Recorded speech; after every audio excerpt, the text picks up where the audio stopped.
Tonight, Malaysia Airlines passenger jet crashes over the Ukraine, possibly shot down by an anti-missile aircraft, and Ukrainian leaders are calling this an act of terrorism. WUSA 9 and CBS News has been following this breaking news all day. And good evening, I'm Jan Jeffcoat. I'm Leslie Foster. A passenger jet carrying 295 people is allegedly shot down midair. It happened over Ukraine this afternoon as it traveled from Amsterdam to Kuala Lumpur. Deborah Alfarone joins us live from the Satellite Center, where she's been tracking the developments all day. Deborah, what have you learned? And that plane left at 10:15. It actually lost radar. It was on its way down to Malaysia when it crashed in Ukraine. Now, at this point, we do know that 295 people were on that flight, and we do know that those 295 people have all been killed. There's a lot right now that we don't know, but there is some that we do. How did this happen? A Boeing 777 flying from Amsterdam to Malaysia, said to be shot down by missile in Ukraine, a third of its way through the trip. And it was flying 33,000 feet over what everyone can agree is a bloody, violent war zone. 2 military planes were shot down in this airspace just this week.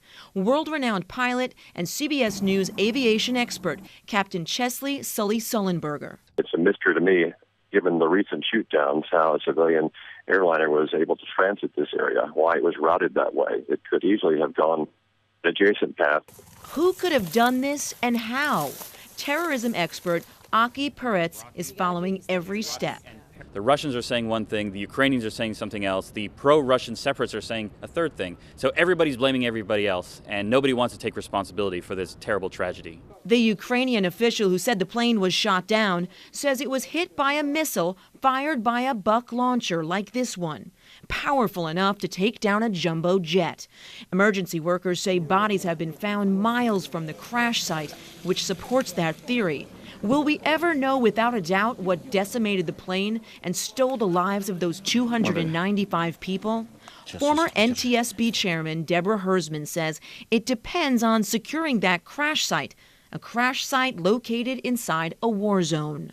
The critical pieces of evidence are going to be those black boxes, the cockpit voice recorder and the flight data recorder, because that will tell the story of many things that occurred in the lead up to this crash.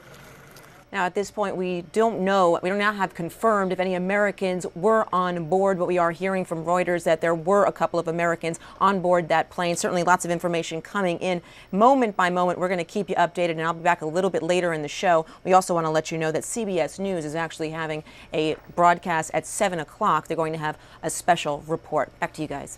All right, Deb, thank you very much. We want to tell you some more about some breaking news just into our newsroom. The White House is on lockdown right now. We just got off the phone with the Secret Service, who says a bomb squad is checking out a suspicious package along the north fence. Lafayette Park has also been shut down, so we'll let you know if we get any more information into our newsroom as we give you a live look right now. Again, at the White House on Pennsylvania Avenue right now. It is on lockdown because of a suspicious package. We'll let you know if we get any more information. Today marked the full day of D.C.'s new law decriminalizing marijuana. It took effect at the stroke of midnight, making the possession of small amounts of pot a minor violation. And while you still can have that small amount on you, you can't smoke in public. Even the chairman of D.C.'s police union admits this new law is confusing, and it is hard to tell where the line is and where it isn't. Either our members will make significant mistakes based on the changes in the law from their past practice and what they've known for years and years, or they'll do absolutely nothing because they're not clear about what they should be doing. It makes the penalty similar to a citation for littering, but this law is not as simple as it sounds. And joining us now to break it all down is criminal defense attorney Garen Gerstenfeld. Thanks for joining us. Well, sure, my pleasure. Let's start with sort of a refresher here, because you hear that the police union says our guys aren't even sure how to enact this. Imagine what the layperson is thinking. You've got a prop with you. We filled this bag with oregano, to be clear. Right from my wife's kitchen. So this is what an ounce of marijuana looks like. And now with the new change in the law, if you're in possession of this, you're looking at most a $25 fine, unless, of course, you're smoking it or inhaling it at the time. So, if you have it hidden away like this, the officers cannot even search you for it. Even if they smell it. Well, as a matter of fact, the new regulations have just come out, and here's the biggest regulation. You ready? None of the following shall be what they call reasonable articulable suspicion, which is what police officers need in order to search you or stop you and detain you and hold you. And the biggest one, odor of marijuana. You can reek of marijuana, you can smell like marijuana, they know you've got marijuana, but if they can't visibly see it, they can't arrest you, they can't touch you. All right, let's be clear here. It's decriminalized. That does not mean it's been legalized. That's right. So let's talk That's right. about the downsides of this new law. Well, the biggest downside is, of course, a lot of people are going to be smoking marijuana, a lot of people are going to be high. The biggest problem, though, is that while they have, on the user side, made it very easy, again, you can have as much as this ounce of weed and not have a problem, where are you going to get it? It's illegal to sell it. It's illegal to bring it into the District of Columbia. Where's it coming from? It's coming from drug dealers. And now, with the demand for marijuana probably going to dramatically increase, who's supplying it? So you think it's going to increase as a result of people thinking they're not going to have to go to jail? The people that do smoke pot are going to probably smoke more pot, and those that haven't really smoked pot because they're afraid of the criminal sanctions are going to want to smoke pot. So if 10 people were smoking pot before and now you've got 20 people smoking pot, well, that means there'll be an increase in demand. And of course, when we have an increase in demand, we have an increase in what? Supply. And that means more drug dealers. Gary, I know we don't have a whole lot of time left, but what about this issue of civil rights? Some people have said this is a civil rights issue because the law has been disproportionately affecting African Americans. You got 5,000 arrested, 90% of them would be African Americans for this that has been possession of small amounts of marijuana, and that's why there needed to be changes to the law. Right. There really was a statistical correlation that could be shown that a larger percentage of people of color were being arrested and charged with possession of marijuana versus people who were basically Caucasian. That's true. The problem is that there's no real statutory scheme to fully embrace how it is people are going to use marijuana by getting it into the community. Again, getting into the community is still going to be through illegal means. All right, Attorney Gary Gerstenfeld, thank you for joining us. Sure. Well, D.C. has some of the toughest gun laws in the country when it comes to gun control, but now there is a new attempt to get rid of them. Kentucky Congressman Republican Thomas Massey introduced a gun amendment to the spending bill. 20 Democrats in the House joined 221 Republicans to pass it. Currently, D.C. residents must register handguns every 3 years, complete a safety course, and be fingerprinted and photographed. Well, under the new amendment, only federal gun laws would govern the district. It presents a clear and present danger to our more than 600,000 residents, as well as to the 20 million visitors who come to the nation's capital annually from all over the world, and the cabinet and federal officials who frequent our public places. Whether it becomes law depends on negotiations with Senate Democrats in the coming months, of course. WUSA 9 wants to help bring them home. Young people like 15-year-old Teresa Pacheco. Montgomery County Police hope that you can help bring this missing Silver Spring teenager home. Teresa was last seen June 28th near Wheaton Woods Park in Rockville. You know, commuting here and there, back and forth is driving you crazy, but it's about to get a little bit easier. Plans are finally in the works to help commuters along I-66, one of the most gridlocked highways in Northern Virginia. But as Peggy Fox reports, it's going to cost some drivers. Even in the middle of the summer, the commute is miserable. Look at that. Can you imagine sitting in that at 6:21 in the morning? It's like this for 5 miles. I-66 is arguably the most congested highway in Northern Virginia. Gridlock, back to back, bumper to bumper, whatever you want to call it, it's too much. But there are finally plans in the works to relieve the gridlock on I-66. We are dedicated to getting this project to fruition. We had a similar study underway 10 years ago that was canceled, so we're a decade behind. Just like those new express lanes on the Beltway and the ones under construction on I-95, VDOT wants to bring them to I-66, starting here in Haymarket. The express lanes will end here at the Beltway, since I-66 inside the Beltway will continue to be carpool only. There's concern that those paying express drivers headed into D.C. will just clog the neighborhood streets. This facility is going to help those who are working in Tyson's Corner and that's a good regional linkage. But to get into D.C., we need park and ride lots. The $2 to $3 billion project would be built through a public-private partnership. In each direction, 3 lanes would remain free, while 2 express lanes would be for HOV3 carpools or those willing to pay. I think that's bullshit. I mean, we pay for the roads to be built, and I don't think we really need to pay to use the roads that we already pay taxes to build. There is no thing as a free lunch. What I do like about tolls is that it always, as long as there's a free alternative, you have a choice. VDOT is also planning for rapid bus service in the express lanes and will leave space to expand Metro Rail west of Vienna if the money to do it ever becomes available. In Fairfax County, Peggy Fox, WUSA 9. Construction could start on the project as early as 2017, and you can find more information at helpfix66.com. Leslie? We got a heads up now for you if you're driving through Southeast D.C. this evening. Workers are still trying to repair that pothole. It is driving you crazy on Stanton Road. We don't know when the repairs are going to be finished, so consider yourself warned. If you've got some conditions out there that are driving you crazy, we want to know about it. Go to tellwusa9.com and we will stay on top of it until it is fixed. New information. It turns out there were more than just 6 vials of the deadly smallpox virus in a National Institutes of Health storeroom. The Food and Drug Administration revealed there were another 300 containers of dengue, influenza, and other forgotten pathogens next to the smallpox vials. NIH says it is scouring other buildings on the Bethesda campus to ensure there are no other surprises in its storerooms. Prince George's County officials are looking at a less expensive option to repair the slope slide in a Fort Washington neighborhood. Dozens of families have been displaced from their homes on Piscataway Drive since the end of April. The $22 million plan the county hopes to put in place would let all 28 homeowners keep their property, but half that money would need to come from the state.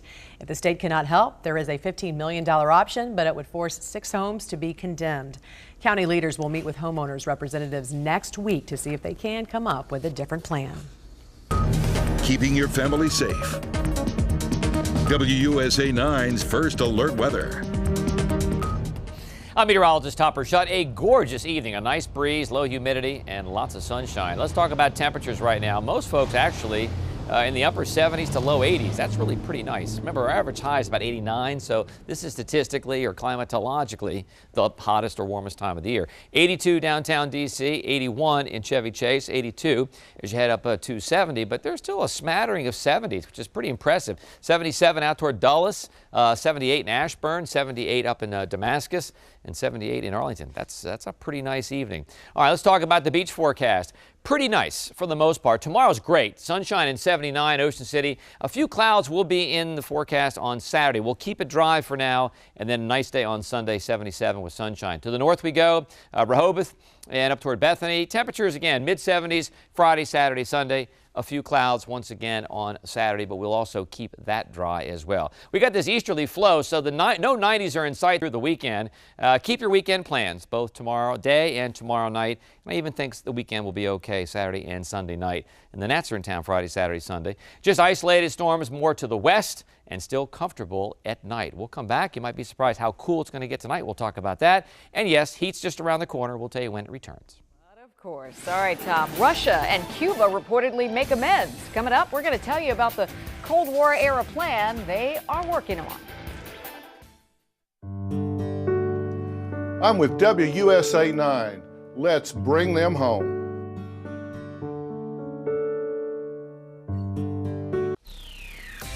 Well, we know gas prices are driving you crazy, but we found one spot where it's not too bad. Checking out Dumfries, Virginia tonight. The best place to fill up is the 7-Eleven on Talon Drive, where it'll cost you $3.48 a gallon to fill up. The high spot, the most expensive in town, is the W Express on Jefferson Davis Highway. Regular and leaded costs $3.59 there. WUSA 9 is committed to helping you save on gas money all summer long. Each newscast will feature the cheapest and most expensive prices from across the viewing area. Always watching, always tracking. WUSA 9's First Alert Weather. Got another Another great day in the books. We got low humidity, low temps. As you would say, we're welcome. We're welcome. And good hair days, lady? Yeah. Yes. That's true. Kind of. And for the most part, it's going to be like that through the weekend. I mean, we'll have a few clouds come in and a chance for a shower or storm here or there, but the heat stays in check and humidity stays in check too. Let's start with a live look outside. It is our live Michael and Son weather cam. How beautiful is that shot, huh? 82, dew points in the 50s, relative humidity in the 37% range. That is a steal for us in July. Winds are calm. Again, dew points in the 50s. Aha! That means air conditioner can go off, windows can go open, and my hair will be nice. That's what 50s mean. That's not the scientific definition of dew points, mind you. Another cool night, rest the AC. Warm tomorrow, but not humid. Really a fabulous finish to the week. Isolated shower or storm tomorrow, primarily along I-81 and in the mountains. In the metro area, I think we're fine. And yes, a couple of isolated showers or storms over the weekend, but certainly not enough to change your plans. You want to have a bike ride, or you want to do a jog, or even have some folks over to cook out, do it. All right, here is our future cast. 8 o'clock tonight, temps in the 70s across the board. 74 at 10 o'clock, but look at this. You start walking the dog in the burbs, and by 10 o'clock, you'll be in the 60s. 68 in Gaithersburg, 69 in Leesburg, 68 in Manassas. And then by morning, everybody's in the 60s, and I think some areas are going to be in the 50s. I really do. There were some 50s this morning. There'll be some mid to upper 50s as well tomorrow morning. And then by 9 o'clock, okay, we're back in the low 70s downtown. That's comfortable. 60s elsewhere. By 1 o'clock, low 80s. Again, dry air masses heat up pretty quickly. They cool off pretty quickly. And you'll notice back to the west, some clouds coming in along I-81 and a few showers in West Virginia. I think this may be a wee bit overdone, but in any event, by 5 o'clock here, just a few high mid-level clouds. No worries about showers or anything. The mountain's a different story. If you're going camping this weekend, that's where most of the showers will be, and certainly most of the clouds will be. By 8 o'clock tomorrow, clouds come in, but don't freak out if you got plans. People are coming over. It may get a little bit cloudy, but notice no green blobs. It will stay dry. And then by 11 o'clock on Friday, look how comfortable it is. Low 70s across the board. So for tonight, clear and cool again. 56 to 66. That's nice. Just how cool. We're looking at mid-60s downtown, but 58 in Laytonsville and probably Olney too. 59 in Sterling, 57 in Leesburg.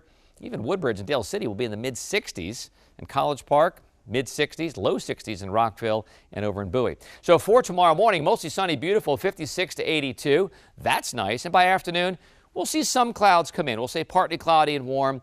Isolated shower or storm possible, but mainly west in the mountains. High temperatures near 85, comfortably warm, still not humid. So we'll break this down. 60s to start. And again, these are downtown temps. So replace these with 50s in the burbs. 68 at 7 o'clock. 73 by 9 o'clock, 79 by 11 o'clock, and low 80s by 1 o'clock. Tucked a little cloud in there. Yes, a few clouds come in the afternoon, but it stays dry. Next 3 days. Still nice. I know we got a little shower tucked in there, 84. 83 on Saturday, still nice. Got a little shower tucked in there. And yes, still nice on Sunday, 84. Got a little isolated shower in there. But next week, different story. The Nats should be fine Friday, Saturday, and Sunday. You can watch 2 of the games. Nats on 9 right here, Saturday and Sunday. Monday, a little warmer, upper 80s, a little better chance for showers and storms. Hot Tuesday, Wednesday. We couldn't escape the 90s forever. Low 90s Wednesday. Then a front goes through. We should be back in the upper 80s on Thursday. Liking these temps, Top. That's pretty good for us for July. Gold star. Thank you. Gold My star. hero. You're a hero. Okay. Today. Thank you very much. For a better hair day. All right, coming up, Maryland lawmakers deliver a touching tribute to Oprah's buddy, Maddie Stepanek. And James Taylor fans, you've got a chance to win the ultimate prize. All you have to do is like the WUSA 9 page on Facebook. The grand prize, front row seats to the July 31st concert at Jiffy Lube Live. You'll get to meet and greet James Taylor, get a signed guitar, and even a limo ride to the concert. So head over to Facebook and enter now. Please join us on WUSA 9 as we work to bring home every missing child in the Washington, D.C. area. We'll take a good look at the car in this surveillance photo. If you recognize it, you should call Prince George's County Police right now. Detectives believe the vehicle is linked to 2 thefts, and in one case, a woman's purse was snatched at a gas station on Crane Highway. Police say the same car was used in a theft at a gas station on Woodyard Road. The search is on to find the source of a strange odor at a local hospital. Hazmat teams were called to Holy Cross Hospital in Silver Spring. A 5-gallon container with some sort of chemical was removed last night, and they say it might have left a residual odor. Several workers were examined at the scene. Russia and Cuba have reportedly reached an agreement to reopen a Soviet-era intelligence facility used to spy on the U.S. According to Russian reports, the deal was reached during Russian President Vladimir Putin's visit to Cuba last week. The deal reportedly forgives over $30 billion in Soviet-era debt that Cuba still owed. Tonight there is a push to celebrate the life of the late Maddie Stepanek in a lasting way. Maryland Senators Barbara Mikulski and Ben Cardin want July 17th declared Maddie Stepanek World Peace Day.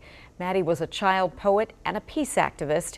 He was 13 when he died from a rare neuromuscular disease 10 years ago, and he was an inspiration to people around the world. And we have an update to the White House lockdown story we first told you about at the top of our newscast. The White House is no longer on lockdown, and Lafayette Park has been reopened. The Secret Service just told us they have given the all clear after checking out 2 suspicious packages found in the area. No word on what was inside those packages or why they thought they were suspicious. Coming up, to say or not to say, what sports announcers are saying about the Washington Redskins without even talking about the team itself. And a jumbo jet gets allegedly shot down by missiles in Ukraine. Why was it flying over a war zone in the first place? WUSA 9 gets you answers. Your traffic look ahead. I'm Monica Samtani. Roadwork can drive you crazy as you try to get around. The Maryland State Highway Administration is starting a $2 million safety and resurfacing project along Georgia Avenue in Olney. They're working on off hours, but that means you could find some lanes closed between 9 a.m. and 3 p.m. and again between 9 p.m. and 5 a.m. each day. We're talking about the areas near Hines Road, Prince Philip Drive, and King William Drive. This is all dependent on the weather, but they're hoping to be finished by late fall. And in Southeast D.C., look for staggered closures on 8th Street between Virginia Avenue and I Street between 8 p.m. tonight and 5 o'clock tomorrow morning. And that's also for paving work. For all your traffic info, follow me on Twitter at Monica on 9. I'm Deborah Alfarone with the latest in the satellite center right now, with the latest on the Malaysian Airlines plane that was actually Ukrainian officials say was shot down today over Ukraine as it was flying from Amsterdam to Kuala Lumpur this morning. 295 people are now dead. And the question many are asking, why was this commercial airliner flying over a known war zone in the first place, especially a place where many military aircraft have been shot down in recent weeks, 2 just last week? For the answer to that question, we turn to Greg Fife. He's a former NTSB investigator. Well, one of the things that we know right now is that the FAA had prohibited U.S. air carriers from flying over parts of Ukraine. Whether or not that was a worldwide enforcement policy with other airlines and other governments is to be questioned right now. The Malaysians apparently were probably on a prescribed route. Now the question is, were they off track for some reason, or was that an approved route by their government? Today, many airlines are vowing not to fly over this airspace. That same official who said the plane was shot down says a Buck missile launcher was used to take down that Boeing 777. The next question, who would have done this? The Russians are saying one thing, the Ukrainians are saying something else, the pro-Russian separatists are saying a third thing. So everybody's blaming everybody else, and nobody wants to take responsibility for this terrible tragedy. New information is coming in moment by moment. At this point, we have not confirmed that any Americans were on board the plane, although there are reports that perhaps there may have been. And the investigation obviously is in its infancy stage. And one of the issues they're going to deal with is that when you investigate a crash scene, it's already a very extensive type of investigation, but when you do it in a war zone, that presents all sorts of issues. Certainly, we're going to have more later on tonight, but for now, we're live here in the Satellite Center. Back to you, Jan. Thank you so much, Deborah. Well, trending now, a female feat that's never been done before. We're going to lighten things up now after a rather tough newscast. We're talking about Casey Catanzaro, who became the first woman ever to complete the American Ninja Warrior course. Take a look. This girl is not human. She's not human. Well, we are seeing one of the greatest competitors, man or woman, we've ever seen in American Ninja Warrior. She's done it! This incredible run of Casey Catanzaro continues! She is human. She's just She's superhuman. There you go, Okay, superhuman. she made that unprecedented athletic run, even though she's only 5 feet tall and weighs just 100 pounds. No stranger to the spotlight, this Catanzaro. She was a Division I gymnast, and she won Gymnast of the Year at Towson University. And with that impressive showing, she goes to Las Vegas next, where she will compete with dozens of other Ninja Warrior finalists from around the country. Girl's got some strength there. She sure does. Tiny but mighty. Yeah, there you go. All right, now for the latest on the controversy over the Washington Redskins name change debate. CBS Sports Chairman Sean McManus addressed the issue in a long interview with The Hollywood Reporter. He told the magazine that the network will probably not take a stance on the issue. Critics say the name Redskins is a racial slur to Native Americans, but McManus says up to this point, use of the name has not been a big concern. McManus says the network's going to leave it up to announcers whether or not to use the Redskins name. Now, those who want to keep the Redskins name says it is the team's name after all, so why wouldn't the announcers use it? You can see right here how it's even gotten to this level for announcers. It's going to be interesting, this Thursday night football thing, to see how they decide to handle this. Hardly a dry eye in the House following an incredibly powerful speech last night from Michael Sam. Sam is the first openly gay player drafted into the NFL, and he accepted the Arthur Ashe Courage Award at last night's 2014 ESPYs ceremony. It's amazing to think about what just doing what we can all touch, change, and even save lives. Sam is talking about this story of a woman who said that she was gay and suicidal, but she pledged never to hurt herself again after speaking to him. And amazing. Amazing. And another inspirational speech from the ESPYs is making the rounds today. This one is from SportsCenter anchor Stuart Scott. Scott, who is battling cancer, was honored with the Jimmy V. Perseverance Award. When you die, that does not mean that you lose to cancer. You beat cancer by how you live, why you live, and in the manner in which you live. Wow. My husband was telling me how he was bawling watching this. You can see why. Oh my gosh. Stuart Scott has been battling cancer since 2007. He received a standing ovation while concluding his speech by saying he will never stop fighting the disease because of the love for his 2 daughters, and he said they are his heartbeat. Well, you can certainly understand why. He is really an amazing individual. Oh my goodness. Sounds like a great night of powerful speeches Yes. and impactful stuff last night. All right, we're getting a break from the heat, from the humidity, from the storms, and we're expected to take a dip into the 50s and 60s. Yeah, Topper tells us it is the perfect night to be outside finally, and we can hopefully see no more bugs. That's the thing. I mean, I've got so many mosquito bites, Top. No, actually, we're in pretty good shape, but it's cooler and there's less water around. Mosquitoes do go away for a while. They won't go away completely, but this is pretty nice. I mean, 81 in Chevy Chase right now, 82 downtown, but 77 in Arlington and 78 up in Damascus. You guys were 57 this morning for a low and 74 in Reston. That's really about as good as it gets for July. All right, we'll track some temps. Going out tonight, 76 at 8:30, mid-70s to the north in Gaithersburg and also Leesburg, and 74 in Manassas. By 9 o'clock, low 70s in the burbs. Then by 11 o'clock, all the suburbs are going to be in the 60s. Walk the dog too late, you might even need a sweater.